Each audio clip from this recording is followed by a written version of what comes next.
If someone had told me that my husband and my best friend would betray me in the most devastating way possible, I would have laughed. But I wasn't laughing when I found out the truth. In fact, I couldn't even breathe properly. My name is Sarah, and this is the story of how my perfect life turned to ashes and how I rose from the ruins stronger than ever. I had been married to Daniel for 7 years. 7 years that I thought were the best of my life. We met in college. He was studying business administration. I was finishing my master's in psychology. It was love at first sight, the kind you see in movies and think doesn't exist in real life. We built a life together with such care, such love. At least that's what I believed. We had solid careers, a beautiful house in an exclusive residential neighborhood, and dreamed of starting a family. Daniel was a manager at a prestigious consulting firm, earned well, and was respected by his colleagues. I worked as a clinical psychologist, had my own practice, and a loyal clientele at our house was the meeting point for friends. I loved to host, cook for everyone, create that welcoming atmosphere that made people feel like family. Daniel always said I had a gift for making any place feel like home. And my best friend, Emily, was always there by my side. We had been inseparable since college. She was like a sister to me, the sister I never had. Emily was one of those magnetic people who lit up any room. She worked in marketing for a fashion company, was always connected, always knew the latest trends, the best places to go. She slept over at least twice a week. We had our movie nights, talking about everything and nothing until late hours. Daniel always joked that we were like teenagers, but said he loved seeing our friendship.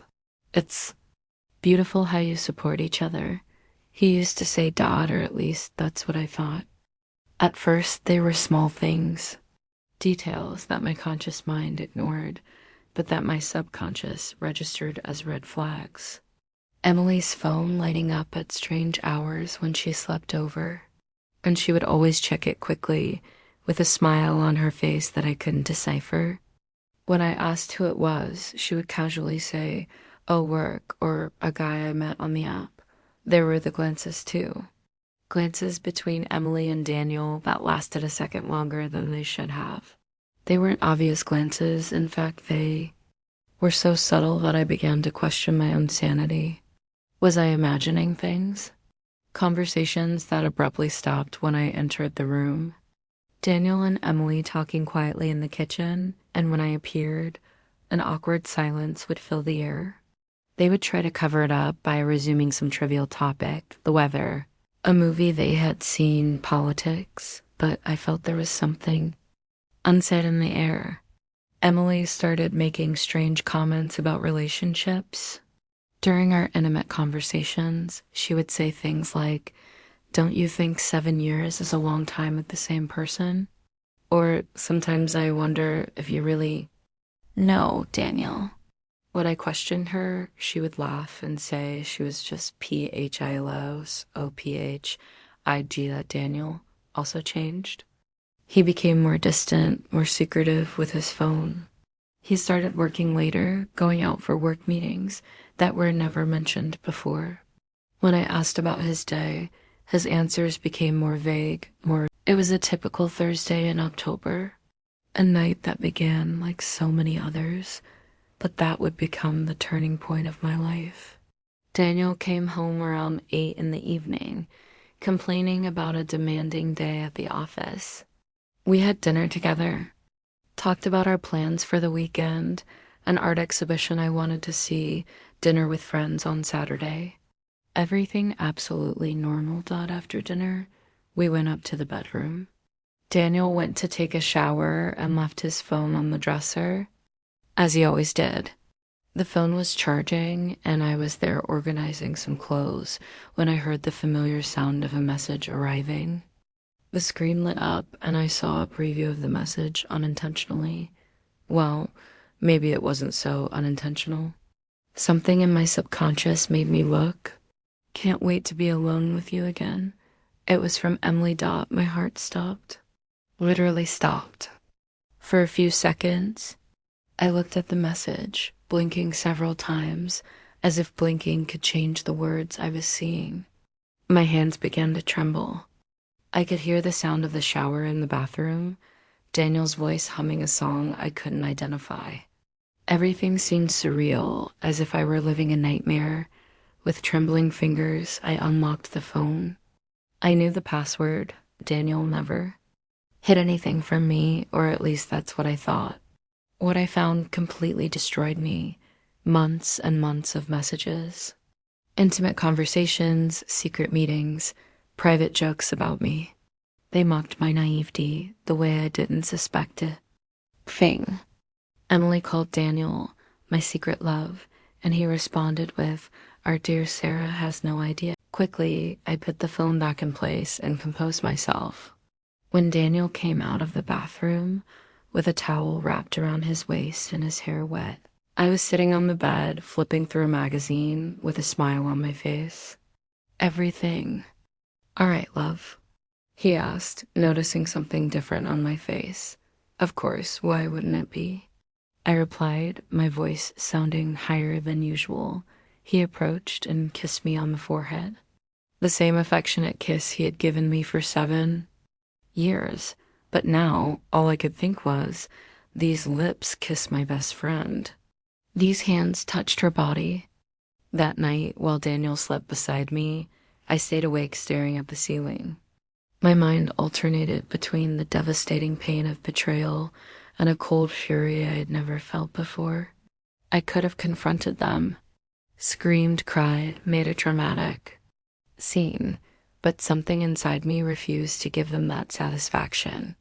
They had betrayed me in the cruelest way possible, made me a laughingstock. But I wouldn't be the hysterical woman they probably expected me to be. That dawn, a crystal clear decision formed in my mind. I would destroy them both. But I would do it my way, in my time, with the surgical precision that only someone who knew them intimately could have. Because if there was one thing my psychology background taught me, it was how to understand people. And I knew Daniel and Emily better than they knew themselves. The following days were the most difficult of my life. Maintaining the mask of a happy wife and a trusting best friend demanded all my energy. But I knew that if they suspected anything, my plan would fail. I started acting even more affectionate and attentive. I prepared special dinners for Daniel, sent romantic messages during the day, planned surprises. For Emily, I was more present than ever. I called to ask about her day, scheduled lunches, bought small gifts. They were visibly disconcerted by this change. Daniel even asked if everything was all right, if I wasn't overdoing it a bit with the display of affection. Emily commented that I seemed different, more intense. But I smiled and said I was just happy, that I had realized how lucky I was to have such special people in my life. Meanwhile, in secret, I collected evidence. Every message, every photo, every receipt I could find. I installed a tracking app on the tablet Daniel sometimes used at home. He didn't even know the tablet syncs with his phone. I hired a private detective. Marcus was a discreet man, recommended by a client of mine who had gone through a similar situation. He provided me with photos, times, details of their encounters. Seeing those images was like being stabbed repeatedly, but I needed irrefutable proof. I discovered things that shocked me even more. Daniel wasn't just cheating on me. He was using company resources to finance the affair. Corporate cards, too. Pay for 3 weeks after the discovery, Daniel invited me to a special dinner. "A new restaurant I want to try with you," he said, kissing my cheek. When I arrived at the restaurant, guess who was there? Emily, feigning complete surprise at the casual encounter. "What an incredible coincidence," she exclaimed, hugging me with that fake smile I could now clearly see. I was having dinner alone and saw Daniel arriving. The audacity was impressive. They really thought I was stupid enough to believe that pathetic charade. I smiled, hugged Emily back, and said, "How lucky. Now we can have dinner together." Throughout the meal, I was the personification of joy. I laughed at Daniel's unfunny jokes, praised Emily's new haircut, proposed toasts to good friends and loyal partners. Daniel and Emily exchanged nervous glances. I could see they were uncomfortable with my exaggerated happiness, but they couldn't understand why. "Are you two okay?" I asked at one point. "You both seem a bit strange." No, everything's great," Daniel quickly replied. "Just a tiring day at work." Work, I thought to myself. If that's what you call cheating on your wife. But I kept smiling and changed the subject. What they didn't know was that the next morning, I had a meeting scheduled with Mr. Parker, Daniel's boss. Mr. Parker's office was on the top floor of a skyscraper downtown. I had been there a few times for company events, but never in a situation like that. "Mrs. Collins," he greeted me formally. "You said you had something important to show me?" "Yes, I do," I replied, sliding a thick folder across the table. "And I believe you'll want to see this." Inside the folder were printouts of messages, photos of their encounters in hotels, and most importantly, all the evidence of Daniel's misuse of company resources. Corporate credit card statements for hotels, expensive restaurants, even a jewelry store where Daniel had bought a necklace for Emily. Mr. Parker's face grew more serious with each page he turned. I could see the anger building in his eyes. "This is very serious," he finally said. "Misuse of corporate resources is grounds for immediate dismissal and possible criminal prosecution." "I imagined you'd want to know," I replied calmly. Daniel always talked about how the company values ethics and integrity. Mr. Parker thanked me for the information and said he would take the necessary measures immediately. When I got home that afternoon, Daniel hadn't returned yet. I prepared a special dinner, his favorite food, and waited. He arrived around 8 in the evening, paler than I had ever seen him in years. "How was your day, love?" I asked, serving dinner as if nothing had happened. "It was complicated," he replied, avoiding my gaze. "I had some problems at work." "Oh no, what kind of problems?" "They're suspending me. There's an investigation underway. Someone filed a complaint against me." I widened my eyes, feigning complete shock. "Daniel, that's terrible. Who would do such a thing?" "I don't know," he murmured. "But I'll find out." I got up and hugged him, caressing his hair. Emily didn't have a high-profile corporate job like Daniel, but she had something that was even more important to her, her social reputation. Emily lived to be admired, included, envied. She thrived on being the center of attention at all social events, being seen as the successful, glamorous woman everyone wanted to know. I started by strategically planting seeds of doubt. During a lunch with our mutual friends, I casually mentioned, "Don't you think Emily's been a bit strange lately?" "She's been very mysterious about where she spends her weekends." "Now that you mention it," Lisa said, "she really has been missing, and always with different excuses." On another occasion, I commented to Mariana, "It's funny how Emily always knows when Daniel isn't home." The other day she showed up here by surprise just when he had traveled for work. Small comments, small insinuations, nothing too obvious, but enough to make people start paying attention. Emily began to notice the change. Invitations to social events decreased. Friends stopped returning her calls as quickly. Her social circle, which was her pride and joy, began to fragment. "Don't you think the girls are acting strange with me?" she asked me during one of our coffees. "Strange how?" I replied, stirring my cappuccino innocently. "I don't know, different, more distant. Maybe you're imagining things," I suggested. "Or maybe they're noticing that you've been a bit distant too. You've been missing a lot of get-togethers lately." Emily looked thoughtful, clearly perturbed that the final blow was yet to come. The annual local society charity event was always the event of the year. All the city's elite attended. It was an opportunity for networking, charitable donations, and most importantly, to be seen. Emily was especially excited about the event. She had bought a very expensive dress, booked a salon appointment, and was counting the days. What she didn't know was that I had made a generous donation to the event organization, and with that, had secured a small favor. During the night, while everyone drank champagne and socialized, a slide presentation began. It was supposedly a retrospective of previous year's charity events. But then, mysteriously, different slides began to appear. Text messages between Emily and Daniel, photos of them in hotels, payment receipts. Everything projected onto a giant screen for all 200. Guests to seat out the hall fell into absolute silence. You could hear a pin drop. Emily was near the stage when she realized what was happening. I saw the exact moment the color completely drained from her face. She looked around, seeing all the people looking at her, whispering, pointing. She tried to leave discreetly, but it was impossible. Everyone was watching her. The embarrassment was palpable. Emily ran out of the event, literally running, tripping over her high heels, with tears streaming down her face. Daniel wasn't even present. He had bigger problems to solve. I stayed until the end of the event, receiving sympathetic hugs from people who approached to offer support.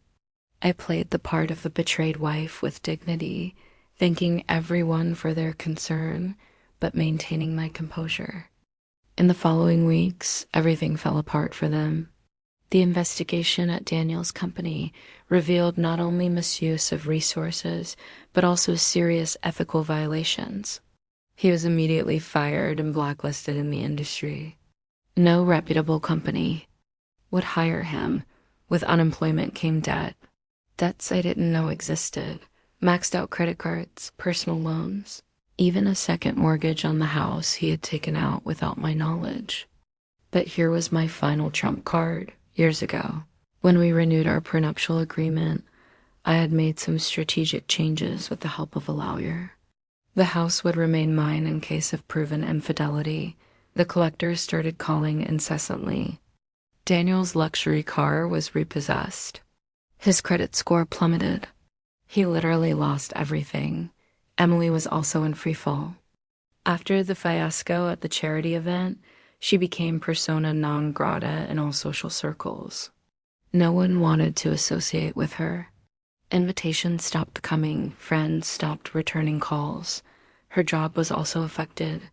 The fashion company she worked for didn't want to be associated with scandals. She was restructured out of the company. And here's the most ironic part. When Emily sought Daniel for consolation, he completely rejected her. In his distorted mind, he blamed her for his downfall. If she hadn't existed, if she hadn't seduced him, none of this would have happened. Perfect couple who had betrayed me now couldn't even look at each other. They despised each other, each blaming the other for the destruction of their lives. After weeks of watching their lives crumble, I decided it was time for the final confrontation. I sent a message to both of them, asking to meet at a discreet cafe downtown. They probably thought I was finally ready to forgive, to try to rebuild the relationships. How wrong they were. When I arrived at the cafe, they were already there, sitting in opposite corners of the table, avoiding eye contact. The tension between them was palpable. "Thank you for coming," I began, sitting down calmly. "I won't take long." Daniel opened his mouth to speak, but I raised my hand. "No, you're going to listen to me first. For months, you betrayed me in the cruelest way possible. Not just physically, but emotionally. You made a fool of me, mocked my trust, lied to my face every day." Emily began to cry, but I continued. "You could have been honest. You could have come to me and said you didn't love me anymore, that you wanted to be together. It would have been painful, but at least it would have been honest. But instead, you chose humiliation, betrayal, lies. Daniel finally managed to speak. Sarah, we can explain dot dot dot. Explain what? I interrupted. How you met in hotels while I was preparing dinner at home. How you laughed at me behind my back. How you used company money to finance your affair. There's no explanation that justifies what you did. You destroyed my trust, humiliated me, tried to ruin my life. But you failed. While you betrayed me, I protected myself. And now, you've lost everything. Emily sobbed openly now. Sarah, please, we're so sorry. Sorry isn't remorse for hurting someone, I replied coldly. Sorry is regretting getting caught. You had months to feel remorse, to stop, to be honest. You chose not to. I don't need any more revenge, I continued, standing up from my chair. Life took care of it. You will live with the consequences of the choices you made, and me, I won. I placed some notes on the table to pay for my coffee and headed for the exit. Sarah, wait, Daniel shouted. I turned one last time. There's nothing left to say. I wish you both the happiness you deserve. And I walked out, leaving them there, with the wreckage of their lives. Leaving that cafe marked my true rebirth. For years, I had lived for others, for my husband's approval, for my best friend's validation, for society's expectations. I had become a diminished version of myself, shaped by the needs and desires of other people. Now, for the first time in years, I was living for myself. I sold the house where we had built so many false memories and bought a stylish apartment downtown. Small, but completely mine. Every piece of furniture, every decoration, every detail chosen only by me for me. I started traveling. Places I had always wanted to visit, but that Daniel thought were too expensive or too dangerous or simply not interesting. Paris, Tokyo, Bali, Iceland. Each trip was a discovery, not just of new places, but of new aspects of myself. I reconnected with true friends, people I had neglected during my marriage because Daniel didn't like them or because Emily found them boring. I discovered that I had wonderful people in my life, people who loved me for who I really was. I discovered new passions. I started taking photography classes and discovered I had a talent for capturing unique moments. I started writing again, something I had abandoned after college. I started volunteering at an organization that helped women victims of domestic violence. Professionally, I was flourishing. My clinical practice grew. I started giving lectures on toxic relationships and emotional recovery. My personal experience, however painful, made me a more empathetic and effective therapist. Financially, I was more than well off. The sale of the house, combined with my personal savings and the growth of my practice, gave me financial security I had never had before. And emotionally, I found peace. Sometimes I hear rumors about Daniel and Emily through mutual acquaintances. Daniel is still struggling to rebuild his career. The industry blacklist is real, and his reputation has been permanently tarnished. He managed to get some temporary jobs, but nothing compared to what he had before. I heard he's living in a small apartment across town, driving a used car, living day to day. Emily tried to start over in another city, but the scandal followed her. In our age of social media, it's impossible to completely escape the past. She got a job in digital marketing, but it's a simple job, far from the glamour she used to enjoy. Most importantly, they hate each other. The relationship that seemed so passionate when it was secret turned into bitterness and blame when it was exposed. Each blames the other for the destruction of their lives. They can barely be in the same room without fighting, and me, I feel nothing, not satisfaction, not anger, not sadness, just a peaceful indifference. They have become strangers to me, people who once were part of my life, but who are now irrelevant. Today, I am stronger. Not because I destroyed them, but because I saved myself. Because I learned that my worth doesn't depend on the fidelity of other people. Because I discovered that I can be complete on my own. If you've ever been through betrayal, if you've ever had to rebuild your life after devastating disappointment, I want you to know it's possible. Not just to survive, but to thrive. The best revenge is not destroying those who hurt you. The best revenge is becoming the person you were always meant to be. And I became exactly that. This is my story. A story of betrayal, revenge, but most importantly, of rebirth. A story that proves that sometimes the worst moments of our lives can become the catalyst for the best. If you've made it this far, thank you for listening to my journey. And remember, you are stronger than you think, more resilient than you believe, and you deserve more than any betrayal can take from you.